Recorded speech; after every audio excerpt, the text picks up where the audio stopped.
तबकाती कमजोरियां भी करप्शन भी है।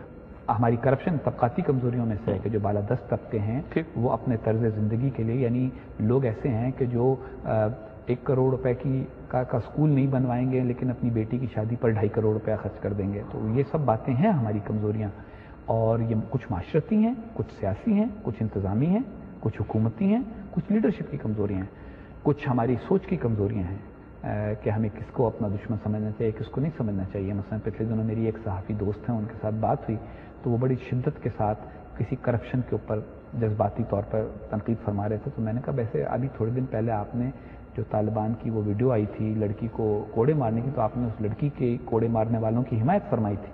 तो आप मुझे ये बताइए कि ये क्या आपका जहन है कि किसी ने सरकारी आपके ख्याल में कोई ठेका वेका अपने किसी दोस्त को दे दिया है, जो कि गलत बात है, नहीं होनी चाहिए, उस पर आपको ज़्यादा गुस्सा आता है, और एक आदमी इस्लाम के नाम पर बच्ची को कोड़े मार रहा है जो कि बिल्कुल गैर इस्लामी भी बात है और गैर इंसानी भी बात है, उसके ऊपर आपको गुस्सा नहीं आता। तो कोई आपके अंदर कमज़ोरी है।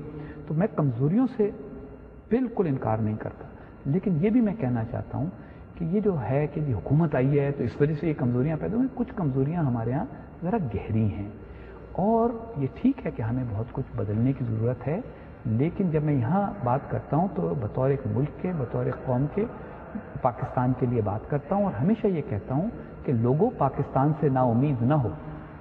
वो आपको, क्योंकि शेरों का ज़ौक़ है, तो फैज़ का शेर है कि हर चारागर को चारागरी से गुरेज था, वरना हमें जो दुख थे बहुत लादवा न थे। हमारी मुश्किलात हल हो सकती हैं, हमारी खानगी की शरह बढ़ जाए तो हमारी इक़्तिसादी तरक्की की शरह बढ़ जाएगी। तो ये जो गवर्नेंस की शिकायत है, मैं ये समझना चाहता हूँ कि गवर्नेंस की शिकायतों पर मेरा जवाब लोगों को ये होता है कि ये बिल्कुल ठीक है, बाद शिकायतें आपकी जायज़ हैं, बाद शिकायतें गलत हैं, लेकिन इनमें ना उलझा जाए।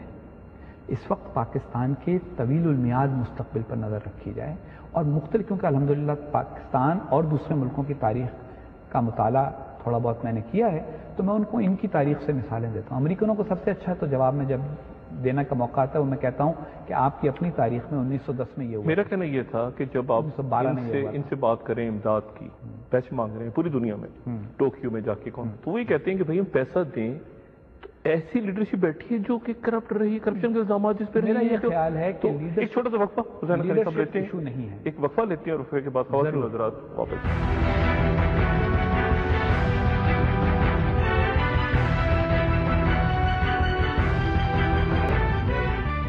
एजेंट हैं, उनके मफादात के लिए काम कर रहे हैं, पाकिस्तान के मफाद आपके नज़दीक कोई अहमियत नहीं रखते, क्या कहेंगे आप? डॉक्टर साहब, पहली बात तो ये है कि मैं वाशिंगटन में पाकिस्तान का सफ़ीर हूँ, और वाशिंगटन और भाबड़ा बाज़ार में बड़ा फासला है। अच्छा। तो मैं भाबड़ा बाज़ार के हालात पर तबसरा नहीं कर, पाकिस्तान में जानने वाले हैं और बड़ी मैं उनकी इज़्ज़त भी करता हूँ, सब जानने वालों की, और आपको पता है कि मैं लहजे का नरम आदमी हूँ, किसी के साथ बदतमीज़ी नहीं करता। लेकिन ये मैं ज़रूर कहूँगा कि पार्लिमानी निज़ाम में एक रिवायत ये होती है कि जो मुंतखब लोग होते हैं उनकी वो जवाब देते हैं गैर मुंतखब सियासतदानों का। जो मुंतखब लोगों के नामज़द करदा सफारतकार होते हैं वो गैर मुंतखब सियासतदानों के बयानात का जवाब नहीं देते। तो मैं उस रिवायत का एहतराम करते हुए कोई जवाब नहीं दूंगा, और मुझे अपनी हुब्बुल वतनी का दिफा करने की कोई ज़रूरत नहीं है। पाकिस्तान की बदकिस्मत तारीख़ में कई बार ऐसा हुआ है कि लोगों की हुब्बुल वतनी पर इल्ज़ाम, आप कहें कि जी हक़ानी साहब ने ये काम गलत किया, हक़ानी साहब का ये बयान गलत है, ये लहजा गलत है, ये उन्होंने लिखा अच्छा नहीं, ये उन्होंने बोला गलत, वगैरह वगैरह। लेकिन मेरी हुब्बुल वतनी या किसी भी पाकिस्तानी की हुब्बुल वतनी, जिसमें वो साहब भी शामिल हैं, उनकी हुब्बुल वतनी पर किसी को उंगली उठाने की इजाज़त नहीं होनी चाहिए। जमहूरी निज़ाम में राय में इख्तलाफ किया जाता है, एक दूसरे की नीयत पर शुबे का इजहार नहीं किया जाता। तहरीक पाकिस्तान के अजीम लीडर मौलवी फजलुल हक साहब, जिन्होंने करारदाद पाकिस्तान पेश की थी, उनके बारे में भी बाज़ लोगों ने एक ज़माने में 1950 की दहाई में कहना शुरू कर दिया था कि जी वो मुहब्बे वतन नहीं है। हुसैन शहीद सोहरवर्दी साहब के बारे में ये कहा गया, जुल्फ़िकार अली भुट्टो शहीद के बारे में ये कहा गया, और मोहतरमा बेनज़ीर भुट्टो शहीद को भी उन साहब समेत बाज़ लोगों ने एक ज़माने में सिक्योरिटी रिस्क करार दिया था। तो मेरा ख्याल है कि अब पाकिस्तान में ये रिवायत बंद होनी चाहिए। ये बयान करें कि जो मौजूदा पाकिस्तानी हुकूमत है उसका दिफा करना कितना आपके लिए सब मुश्किल है? एक गवर्नेंस नाम की चीज़ एग्जिस्ट नहीं करती पाकिस्तान में इस वक्त। کرپشن ہے، لوگ پریشان ہیں، لوگوں کے پاس روزگار نہیں ہے، امن و امان کے حالات آپ کے سامنے ہیں، ٹیررزم ہو رہا ہے، بم بلاسٹ ہو رہے ہیں، لوگ مر رہے ہیں. اب اس سیٹ اپ کی جب ہم حمایت کرتے ہیں، یعنی حمایت تو بالکل کرنی چاہیے کہ جمہوری سیٹ اپ، لیکن گورننس ایک بہت بڑا ایشو ہے. ڈاکٹر صاحب دیکھیں، ایک اہم بات اس پہ ہے. میں نے پچھلے دنوں ایک تھوڑی سی، کیونکہ وہی ابھی بات ہو رہی تھی تحقیق کی اور ریسرچ کی، تو وہ ایک عادت سی بھی بن جاتی ہے. سفیر کے طور پہ بھی کبھی کبھی میں تحقیق کر لیتا ہوں اور ریسرچ کر لیتا ہوں. تو میں نے پچھلے دنوں ریسرچ کی کہ 1988 سے اب تک جب بھی پاکستان میں جمہوری حکومتیں آئی ہیں، اس کے ایک سال کے اندر اندر ان کے بارے میں کیا کہا گیا. تو 88 میں محترمہ کی حکومت منتخب ہوئی، محترمہ شہید کی. 89 میں کیا کہہ رہے تھے لوگ؟ نہیں، اب تو یہاں کے اخبار کہہ رہے ہیں، انہی کی بات کر رہا ہوں، نیو یارک ٹائمز ہی کی. اس وقت کہا گیا جی ملک ٹکڑے ٹکڑے ہونے والا ہے، بکھر رہا ہے، یہ ہو رہا ہے، وہ ہو رہا ہے. پھر اس کے بعد میاں صاحب کی حکومت آئی 90 میں. 91 میں اس کے بارے میں کہا گیا جی یہ شریعت نافذ کرنے کی کوششیں ہو رہی ہیں، ملک کے اندر بے چینی پھیل رہی ہے، وہ کیا نام ہے اس کا، مذہبی منافرت پیدا ہو رہی ہے. اچھا، اس کے بعد پھر محترمہ کی حکومت، اس کے ایک سال کے اندر کہ کرپشن بہت پھیل گئی، یہ ہو گیا. اس کے بعد پھر میاں صاحب کی دوسری حکومت جو آئی 97 میں، اس کے ایک سال کے اندر اسی طرح کہا گیا، اور اب بھی یہی کہا جا رہا ہے. میرا کہنے کا مقصد یہ نہیں ہے کہ کوئی کمزوریاں نہیں ہیں، آپ میری رائے جانتے ہیں، بلکہ مجھ پر تو تنقید کرنے والے یہی تنقید کرتے ہیں کہ میں جب لکھتا رہا ہوں بطور ایک پروفیسر کے، تو یہی کہتا رہا ہوں کہ پاکستان کو اپنے اندر اپنی کمزوریوں کو دور کرنے کی کوشش کرنی چاہیے. اس میں ہماری سیاسی کمزوریاں بھی ہیں، ہماری اقتصادی کمزوریاں بھی ہیں، ہماری طبقاتی کمزوریاں بھی ہیں، کرپشن بھی ہے.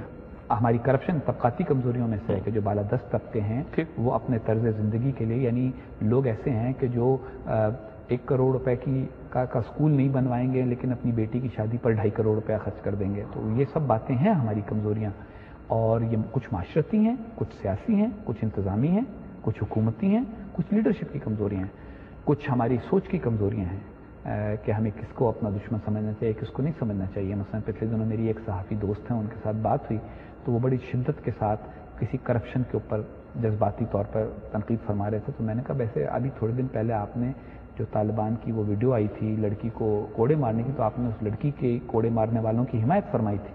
تو آپ مجھے یہ بتائیے کہ یہ کیا آپ کا ذہن ہے کہ کسی نے سرکاری، آپ کے خیال میں کوئی ٹھیکہ ویکا اپنے کسی دوست کو دے دیا ہے، جو کہ غلط بات ہے، نہیں ہونی چاہیے، اس پہ آپ کو زیادہ غصہ آتا ہے، اور ایک آدمی اسلام کے نام پر بچی کو کوڑے مار رہا ہے جو کہ بالکل غیر اسلامی بھی بات ہے اور غیر انسانی بھی بات ہے، اس کے اوپر آپ کو غصہ نہیں آتا؟ تو کوئی آپ کے اندر کمزوری ہے. تو میں کمزوریوں سے بالکل انکار نہیں کرتا، لیکن یہ بھی میں کہنا چاہتا ہوں کہ یہ جو ہے کہ یہ حکومت آئی ہے تو اس وجہ سے یہ کمزوریاں پیدا ہوئی. کچھ کمزوریاں ہمارے ہاں ذرا گہری ہیں، اور یہ ٹھیک ہے کہ ہمیں بہت کچھ بدلنے کی ضرورت ہے، لیکن جب میں یہاں بات کرتا ہوں تو بطور ایک ملک کے، بطور ایک قوم کے، پاکستان کے لیے بات کرتا ہوں، اور ہمیشہ یہ کہتا ہوں کہ لوگوں پاکستان سے نا امید نہ ہو. وہ آپ کو کیونکہ شعروں کا ذوق ہے، تو فیض کا شعر ہے کہ ہر چارہ گر کو چارہ گری سے گریز تھا، ورنہ ہمیں جو دکھ تھے بہت لادوا نہ تھے. ہماری مشکلات حل ہو سکتی ہیں، ہماری خواندگی کی شرح بڑھ جائے تو ہماری اقتصادی ترقی کی شرح بڑھ جائے گی. یہ جو گورننس کی شکایت ہے، میں یہ سمجھنا چاہتا ہوں کہ گورننس کی شکایتوں پر میرا جواب لوگوں کو یہ ہوتا ہے کہ یہ بالکل ٹھیک ہے، بعض شکایتیں آپ کی جائز ہیں، بعض شکایتیں غلط ہیں، لیکن ان میں نہ الجھا جائے.